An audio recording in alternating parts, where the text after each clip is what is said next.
କେତେ ସୁନ୍ଦର ଦେଖାଯାଉଛି ନା ପୁରା କ୍ୟୁଟ ବାଲା ଘର। କେମିତି ଲାଗିଲା ଘର? ଏମିତି ଘର ଆଉ ମିଳିବ? ବିଲାତି ଆଳୁ ଚଟଣି, ବାଇଗଣ ଭର୍ତ୍ତା, ବଡି ବାଇଗଣ କଲି ଆମ୍ବୁଲ ଖାଇକି ଆସିବାକୁ ଖାଇପାରିବ। ନିଜ ନିଜ ରିକ୍ୱାରମେଣ୍ଟ ଅନୁସାରେ କ୍ୟାଣ୍ଡେଲ ସେଠୁ ବନେଇ ପାରିବେ। ନମସ୍କାର, ଜୟ Shri Jagannath, welcome back to the channel. ବିଶ୍ୱାସ ଆପଣମାନେ ସମସ୍ତେ ବହୁତ ବଢିଆ ଅଛନ୍ତି। ମୋ ପଛ ପାଖରେ ଏଇ ଯୋଉ ଘର ଦେଖୁଛନ୍ତି ଆଉ ଏଇ ଯୋଉ ସୁନ୍ଦର ପରିବେଶ ଦେଖୁଛନ୍ତି, ଇଏ ହଉଛି ଗୋଟେ ଗାଁର, ଏଇ ଗାଁଟାର ନାଁ ହଉଛି ବାଲେଶ୍ୱର ବର୍ଦ୍ଧନପୁର। ଆଉ ମୁଁ ଆସିଛି ମୋ ମାଉସୀ ଆଉ ମଉସା, ମାନେ ବଡ ମାଉସୀ ଆଉ ବଡ ମଉସା ବର୍ତ୍ତମାନ ତ ଏଇ ଦୁନିଆରେ ନାହାନ୍ତି, କିନ୍ତୁ ଆମେ ଆସିଛୁ ତାଙ୍କ ଘରକୁ ବୁଲିବା ପାଇଁ। ଆପଣମାନଙ୍କୁ ଦେଖୁଛି ଗାଁ ଘର, ମାଟି ଘର, ବହୁତ ସୁନ୍ଦର ଜାଗାଟି, ବହୁତ ଶାନ୍ତି ମିଳେ ଏଇଠି ଆସିଲେ।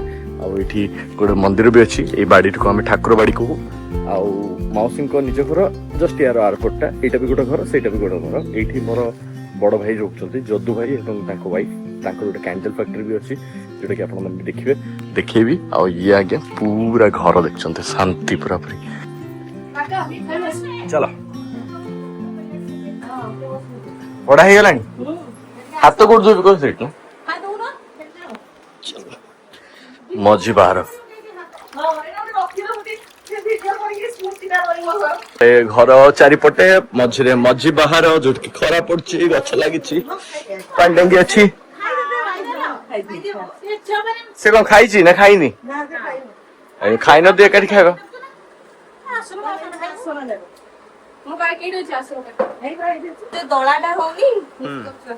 ମାଛ ପୁରା ନରମ କରୁଛୁ। ଏଇଟା ହଉଛି କଖାରୁ ଭଜା, ଶାଗ, ସେପଟେ ପୋସ୍ତ ଆଳୁ, ଏପଟେ ବିଲାତି ଆଳୁ ଚଟଣି, ବାଇଗଣ ଭର୍ତ୍ତା, ବଡି ବାଇଗଣ କଲି ପଖାଳ। ଇଏ ଆମର ହିରୋଇନ ଟେ, ଗୋଟେ ଛୁନି ହିରୋଇନ ଟେ। ଆଉ ଏ ଫୁଲେଇ କୁନି ହିରୋଇନ ର ନାଁ କଣ? ସୋନା। ସୋନା, ସୋନା ନା ଚାନ୍ଦି? ଚୁଟକି ଦୋଳା ପଡିଆ ଶିଖିଛି ଦୋଳୁଛୁ ଏଟା ଖୁଲି ଦେଇକି ଖା ଭାଇ ନା ତୁ ଖାତେ ଓଢଣା, ପୁରା ପୁରା ଓଢଣା ଏମିତି ଝୁଲିବ। କାନ୍ଧି ନୁହେଁ, ପୁରା ଓଢଣା ପଖାଳ ବେଲା ଯାଇ ଝୁଲିବା ଦରକାର। ବେଷ୍ଟ ହେଇଛି, ବେଷ୍ଟ। ପଖାଳ ପୁରା ଛେନା ହେଇଛି। ମାଉସୀ କହୁଛି ନରମ ମିଶି ଏଟା ଚୁପୁଡି ଖାଇବା ଟାଣ ହତ। ଚାରିଟାରେ ମୁଢି ଟିଣ ବସିଥିବ, ଆମ୍ବୁଲ ଚକଟା ହେଇଥିବ, ଆମେ ମାମି ମୁଁ କଞ୍ଚା ବିଲାତି ମିଲୁ ଆଉ ଖରାଦିନ ହେଇଥିବ। ଆଉ ଭାଇ ଆସିବ ଅଫିସ, ଭଜିବା 7ଟା ବେଳେ, 6:30 7ଟା ଭଜିବା ପଖାଳ ଦେ ପଖାଳ ମୁଢି ଯିଏ ଖାଇବ ସେ ବାସ୍ନା ଖାଇ ବାସ୍ନା ଖୋଜ, ପଖାଳ ହାଣ୍ଡି ଭିତରେ ମିଳିବ। ଜଲ୍ଦି ଜଲ୍ଦି ଶାଗ ଖାଅ। ଥରେ ପଖାଳ କନି ଦେଇକି ଟିଭି ଦେଖୁଛୁ ବସିକି, ଭାତ ପୁଡିକି ପୁରା ଲାଗିଛି। ଚଲ ତୁ ଖାଇ ସାରିବ, ତାପରେ ଆଉ ଯାଅ କଥା। ତେନ୍ତୁଳି ଖାଇବ? ତେନ୍ତୁଳି ଆମ୍ବୁଲ ଖାଇକି ଆସିବାକୁ ଖାଇପାରିବ। କେମିତି ଲାଗିଲା ଘର? ଏମିତି ଘର ଆଉ ମିଳିବ? ବର୍ତ୍ତମାନ ଆମେ ଯାଉଛେ ଆମର ଆଉ ଗୋଟେ ଘରକୁ, ବଡ ମାଉସୀ। ଆଉ ବଡ ମାଉସୀ ଯୋଉଠି ରହୁଥିଲେ, ଏଇଟା ହଉଛି ମନ୍ଦିର ବାଡି, ମାନେ ଠାକୁର ବାଡି ଯାହାକୁ ଆମେ କହୁ। ଆଉ ଇଏ ପୁରା ଘର। ଏଇଟା କେବେ ଭାଙ୍ଗଛ? ଆଉ 2 ମାସ 3 ମାସ ଭାଙ୍ଗିଦବ। ଭାଙ୍ଗିବା ପୂର୍ବରୁ ଯାହା ହଉ ଆମେ ଦେଖିଦେଲୁ, ମେମୋରି ହେଇଗଲା ଆମର ଏଇଟା ଗୋଟେ। କେତେ ସୁନ୍ଦର ଦେଖାଯାଉଛି ନା ପୁରା କ୍ୟୁଟ ବାଲା ଘର। ବହୁତ ଗଛ ଅଛି। ୟାର ବାଡିପଟେ ବି ଆସିଲେ ଦେଖେଇବି ଆପଣ ମାନଙ୍କୁ। ଏଇ ଯୋଉ ମନ୍ଦିରଟି ଆପଣ ଦେଖୁଛନ୍ତି, ଇଏ ହଉଛି ସାମୁରାଇଙ୍କର ମନ୍ଦିର, ଠାକୁର ବାଡି ଯାହାକୁ ଆମେ ସର୍ଟ କହୁଛୁ, ଜଲ୍ଦି ଜଲ୍ଦି ଯୋଉଟା ଆମେ କହୁ ଠାକୁର ବାଡି। ତ ପଶ୍ଚିମବଙ୍ଗର ସୀମାବର୍ତ୍ତୀ ଅଞ୍ଚଳ ଗୁଡିକରେ ବହୁତ ବେଶୀ ବଙ୍ଗଳାର ଇନଫ୍ଲୁଏନ୍ସ ରହିଛି, ତେଣୁ ଜେଜେମାକୁ ଠାକୁମା କୁହନ୍ତି, ଠାକୁରଙ୍କ ଘରକୁ ଠାକୁର ବାଡି କୁହାଯାଏ। ତ ଏଇଭଳିଆ ଜିନିଷ ବାଲସରିଆ ନଷ୍ଟାଲଜିକ। ହଁ ପରା, ଏଇ ଖଳାରେ କେତେ ଖେଳିଛୁ ଆସିକି। ଲାଲୁ ଭାଇ, ମୁଁ ଆଉ ଭାଉଜଙ୍କର ଭାଇ କଣ ଲୁନା ଭାଇ ସବୁ ଆସିକି, ଲୁନା ମାମୁଁ ନା ମାମୁଁ ପୁରା ଲୁନା ମାମୁଁ ସବୁ ଆସିକି ଆମେ ଏଇଠି କେତେ ଖେଳିଛୁ। ସବୁବେଳେ ଏଇଠି ଏଇଠି ଏଇଠି ପଡିଥାଏ, ଏଇଠି ବସନ୍ତି। ଇଏ ହଉଛି ଘର ଭିତରେ। ଓହ, ପୁରା ଟେମ୍ପରେଚର 3-4 ଡିଗ୍ରୀ ଖସିଗଲା ୟା ଭିତରେ। ଏଇ ଘରଟାରେ ଆମେ ଶୋଉ, ଯେତେବେଳେ ଆସୁ ଆସିଲେ ଏଇ ଘରଟା ଶୋଉ। ଇଏ ହଉଛନ୍ତି ମାଉସୀ ଉପରେ, ବଡ ମାଉସୀ। ଆଗ ମାଉସୀ ଗଲେ, ତାପରେ ମଉସା ଗଲେ। ଆଉ ଏଇଠି ବସିକି ତମେ ଯଦି 5 ମିନିଟ୍ ମାଉସୀଙ୍କ କଥା ଭାବିବ, 6ଠ ମିନିଟ୍ ବେଳକୁ ଜାଣିଥାଅ ମାମି ଡାକିବେ ଏମିତି, ମାମି ଲୋ ଚାଲ ଏୟାର ଝିଅ ଚାଲ। ଏପଟ ଷ୍ଟାଇଲ ଘର ସବୁ ଏମିତି। ଆଉ କଣ, ଦେଖ ସନଲାଇଟ ଆସୁଛି ଏପଟେ, ଆଉ ପୁରା ସନଲାଇଟ ପୁରା ଘର ୱାର୍ମ କଲର ହେଇଯାଇଛି। କୋଉଠି ଲାଇଟ ଲାଗିନି, କିନ୍ତୁ ଏଟା ଲାଇଟେଡ୍ ଦେଖାଯାଉଛି। ଆଉ ଏଠି ଠାକୁର ଅଛନ୍ତି ନା, ଠାକୁର ପୂଜା ହଉଛନ୍ତି ନା ଏଇଠି? ଯାହା ସଫା ସୁତରା ଅଛି, କେହି ରହୁନାହାନ୍ତି ହେଲେ ବି। ଦେଖ ଏଇଟା ଆଜବେଷ୍ଟ ବୋଲି କେତେ ଗରମ ଲାଗୁଛି, ଏଇ ଜାଗାଟା କୋଠା ବୋଲି କେତେ ଥଣ୍ଡା ଅଛି। କରାଣ୍ଡି ମାଛ 3 କେଜି ଧରିଥିଲୁ ଏଇ ସେ ରାସ୍ତାର ହୁଁ ପାଇ ମୋର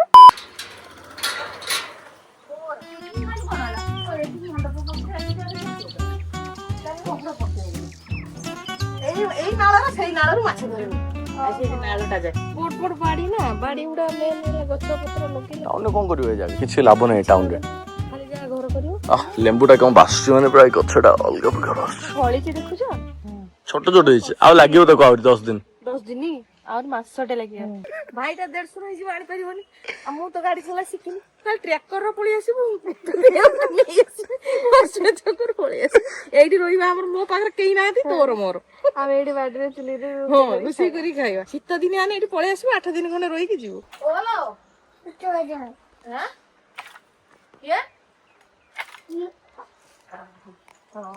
ବାহ, ନିମ୍ବ କଢି ଆସିଲା। କଣ କରିବ ଏଇଟା କହିଲ? ଏଇଟା ନିମ୍ବ କଢକୁ ଆଉ ଗୋଟେ ପଡିଲା ଆଳୁ ପକେଇକି ନିମ୍ବ କଢକୁ ରସୁଣ, କଞ୍ଚା ଲଙ୍କା, ପିଆଜ ଦେଇକି ଟିକେ ଛୁଙ୍କି ଦବ, ଖାଇବ। ଯୋଉମାନେ ପିତା ଖାଆନ୍ତିନି, ନିମ୍ବ କଢକୁ ଏମିତି କରିକି ଖାଇଲେ ଭଲ। ନହେଲେ ଯୋଉମାନଙ୍କୁ ବେଶୀ ପିତା ଲାଗିବ, ସେଇ ଛୁଙ୍କରେ ଗୋଟେ ସିଝା ଫାଳି ବାଇଗଣ କରିକି ଭାଜିଦବ, ଭାଜିକି ଆକୁ ଭାଜି କରିଦବ, ତାପରେ ପକେଇଦବ, ଖାଇବ ଟେଷ୍ଟି ଭାରି। ଏଇଟା କ୍ୟାଣ୍ଡେଲ ଫ୍ରେମ୍, ତାପରେ ଗୋଟେ ଥରରେ କେତେ ବାହାରିବ ୟା ଦେହରୁ? ଏଇଟା ତ 64ଟା ଗୋଟେ ଥର କରେ। ତାକୁ ଏମିତି ଖୋଲା ହବ 3ଟା। ଓକେ, ଖୋଲା ହେଇକି ତାର ଅଛି ଏଇ ସୂତାଟାକୁ ଗୁଡା ହବ, ଏମିତି ଗୁଡା ହବ। ହଉ, ଏମିତି ଗୋଟେ ପରେ ଗୋଟେ ଗୋଡେଇଲ। ଗୁଡା ହେଇସା, ତାପରେ ଏଟା ଫିଟିଙ୍ଗ ହବ, ପାଟଟା ପୁରା ଯୋଡା ହବ। ଯୋଡା ହେଇକି ତାର କ୍ଲାମ୍ପ ଦିଆ ହେଇକି ମହମଟାକୁ ପୁରା ମେଲ୍ଟ କରିକି ଆମେ ଦେଇ ଦଉଛେ ହୋଲସେଲ, ସେମାନେ ନେଇ ବିକ୍ରି କରିବେ। ଆମେ ଯେ ବିକ୍ରି କରିବା ଆଣିବା, ଆମର ଯେତିକି ଇଏଟା ସେ ଦେଇଦେବେ, ତାପରେ ତାଙ୍କର ଲାଭଟା ସିଏ ରଖିବେ। ଏବେ ପର୍ଯ୍ୟନ୍ତ କେତେ ଲୋକଙ୍କୁ ଦଉଛ? ହଉଛି 20 କୁଇଣ୍ଟାଲ ବର୍ଷକୁ? ହଁ, ମିନିମମ୍ 5 ଲକ୍ଷ ଯାଉଛି। ବାଲେଶ୍ଵର, ନୀଳଗିରି, ଉଦଳା, ଏପଟେ ଖଇରା, କୁପାରୀ, ଆଉ ଦୀଘା, ଚାନ୍ଦବାଲି, ମତ। ବାହ, ବହୁତ ବଢିଆ। 19 ପ୍ରକାର ଅଛି ଆଉ 19ଟା। 19 ପ୍ରକାର କ୍ୟାଣ୍ଡେଲ, ମାନେ ଯେତେ ପ୍ରକାରିଆ କ୍ୟାଣ୍ଡେଲ ଆଣିର କ୍ୟାଣ୍ଡେଲଟା। ଆଉ ଏ ସବୁ ଜିନିଷକୁ ତିଆରି କରାହେଇକି ଦେଖ ଥାକ ମରା ହେଇକି ରଖା ହେଇଛି। ଏଇଟା ମୁଁ ଏବେ ତିଆରି ହେଇଛି, ୟାର ଅଧିକାଟା ଦେଖନ୍ତୁ ଭାଇ, ସେପଟେ ଆହୁରି ବି ବହୁତ ସାରା ଏମିତି ଥାକ ମରା ହେଇଛି।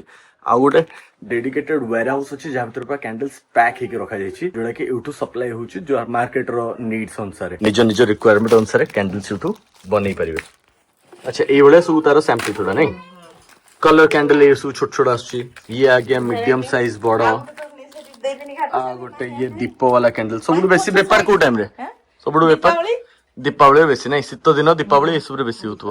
ଏଇଟା ତ ମୁଁ ଦେଖିଲି, ଏଇଟା ତ ରେଗୁଲାର କ୍ୟାଣ୍ଡେଲ ଗୁଡା। ଆଉ ତାପରେ କେତେ ସମୟ ଲାଗୁଛି ତିଆରି କରିବା ପାଇଁ ଗୋଟେ? ଏଇ ଛୋଟଟା ଗୁଡା ଲାଗିବ ହଉଛି 5-10 ମିନିଟ୍, ଆଉ ସେ ବଡଟା 5 ଘଣ୍ଟା। ସେଇଟା ଏଇଟା ତିଆରି କରିବା ପାଇଁ 5 ଘଣ୍ଟା ଲାଗିବ। ଥରେ ଢାଳିଲେ 5 ଘଣ୍ଟା ପରେ ବାହାରିବ ସେ ଗୋଟେ କ୍ୟାଣ୍ଡେଲ। ଭଗବାନ, ଏଇଟା ବହୁତ ମୋଟା ନା, ସେଇଥିପାଇଁ। ଏଇଥିରୁ ମତେ ଗୋଟେ ଗିଫ୍ଟ, ମତେ ତ ନୁହେଁ ଚୁଟକିକୁ ଗିଫ୍ଟ କରାଯାଇଛି। ତାପରେ 5 ଘଣ୍ଟାର ପରିଶ୍ରମ ଏଇଟା ଚୁଟକିକୁ ଗିଫ୍ଟ କରାଗଲା, 5 ଘଣ୍ଟାର ଧୈର୍ଯ୍ୟ। ବାକି ସବୁ ଜିନିଷ ଯଦି ଜାଣିବାର ଅଛି, ଆଉ ବିଜନେସ ସାଙ୍ଗରେ ଯୋଡି ହବାର ଅଛି, B2B করে ମାନେ ବିଜନେସ ଟୁ ବିଜନେସ ଯୋଡି ହବାର ଅଛି, ଅଥବା ଏଇଠୁ ଡିରେକ୍ଟ ନେଇକି ହୋଲସେଲ ରେ ଆପଣ ମାନେ ଯଦି ସେଲ କରିବା ପାଇଁ ଚାହୁଁଛନ୍ତି, କୋଉ ବି ଦୋକାନରେ ଅଥବା କୋଉଠି ବି, ଛୋଟ ବଡ କେହି ବି ହେଇଥାନ୍ତୁ, କଣ୍ଟାକ୍ଟ ନମ୍ବର ଦେଇଦେବି, ଆପଣ ମାନେ ଡିରେକ୍ଟ କଣ୍ଟାକ୍ଟ କରିକି ବାକି କଥା ଆପଣ ମାନେ ହେଇପାରିବେ। ଓକେ ଭାଉଜ, ଆମର ଭାଉଜ ହଉଛନ୍ତି ଆତ୍ମନିର୍ଭର ଭାଉଜ। ସେ ଯୋଉ କ୍ୟାଣ୍ଡେଲ ଟା ଦିଆହେଇଥିଲା 5-6 ଘଣ୍ଟା ଲାଗିଲା ତିଆରି କରିବା ପାଇଁ। ହଁ, ମୋର ଏତେ ଭାଗ୍ୟ। ସ୍ପେଶାଲ ହେଲା। କି ପଛ ସେ ଦୌଡିଛି, ସେ ଗ୍ଲାସ ର ସେ ଦେନେ ଥଣ୍ଡା ସେ ପିଇବ। ହେଇଗଲା। ତାହେଲେ ଏଇ ଭିଡିଓ ଦେଖିକି ଯଦି ଆପଣ ମାନେ କଣ୍ଟାକ୍ଟ କରିବେ, ମୋ ନାଁ କହିବା ପାଇଁ ଭୁଲିବେନି, ଶୁଭମ ବୋଲି କହିଲେ ଭାଉଜ ଜାଣିଦେବେ। ଠିକ ଅଛି।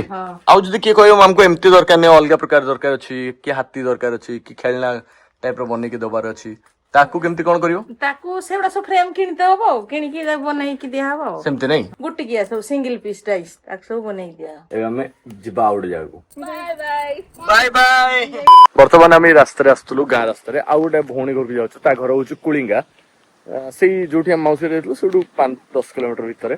ବାଟରେ ଯାଉଛୁ ଆମେ ଏମିତି ଗୋଟେ ଖୋଲଟେ ଦେଖିଲୁ ଯୋଉଠି କି ବହୁତ ସାରା କଳମ ଶାଗ ହେଇଛି। ବାଲେଶ୍ୱରର ଯୋଉମାନେ ଲୋକମାନେ ଥିବେ ୟା ପରେ ଏଇ ଅଞ୍ଚଳ ପାଖାପାଖି ସେମାନେ କଳମ ଶାଗ ବିଷୟରେ ଜାଣିଥିବେ। ଜଣେ ମଉସା ଏଇଠି ଯୋଉ ମଉସା ଅଛନ୍ତି ସେ ଯାଉଥିଲେ ବାଟରେ, ଆମେ ମଉସାଙ୍କୁ କହିଲୁ ମଉସା କଳମ ଶାଗ ଟିକେ ତୋଳିଦବ କି? ମଉସା କହିଲେ ହଁ ତୋଳିଦେବି। ମଉସା ପଚାରିଲୁ କେତେ ଟଙ୍କା କଣ? କହିଲେ ମୁଁ ତୋଳି ସାରେ ତାପରେ ମୁଁ ପଇସା କହିବି। ଇଏ ହଉଛି ତାଙ୍କ ବାଡିକୁ ରାସ୍ତା। ମା ତାଙ୍କୁ ଅଟକେଇକି ତାଙ୍କଠୁ କଳମ ଶାଗ ମଗେଇକି ଏସବୁ କରୁଛି। ବାପରେ ଏଠି ଦେଖନ୍ତୁ ନଈଟାକୁ ଘେରି ଦେଇଛନ୍ତି ନାଇଁ? ତମ ବାଡି ନା କଣ? ଭିଡ 500 ମଉସା ମାଛ ଧରୁଛ ନା? ମାଛ ବଢିଆ ଲାଗୁଛି, ଚମତ୍କାର। ଏକଦମ ପବନ ବି ସୁଲସୁଲି ଆଉଛି, ଧରିଛ? ମଜା ଆସୁଛି। ଦେଖ ତ କେମିତି ଘେରି ଦେଇଛନ୍ତି, ପୁରା ଘେରି ଦେଇଛନ୍ତି ସେପଟେ। ଖାଲି କଣ ସେତିକି, ଏ ପାଖରେ ବି ଦେଖ କେତେ ସୁନ୍ଦର ଚାଷ କରାଯାଇଛି। ମକା ଚାଷ ହେଇଛି, ବାଇଗଣ ଗଛ ଚାଷ ହେଇଛି। ଆଲୁ ପୁରା ତଟକା ଶାଗ। ଆମର ଏତେ ଟମାଟୋ ଅଛି ହେଲେ ବି ଗୋଟେ ଟମାଟୋ ଧରିକି ଚାଲିଲା। ମା କଣ କହିବୁ ତାକୁ, ପଛକୁ ବି ଅନଉନି ଗୋଟେ ଥର।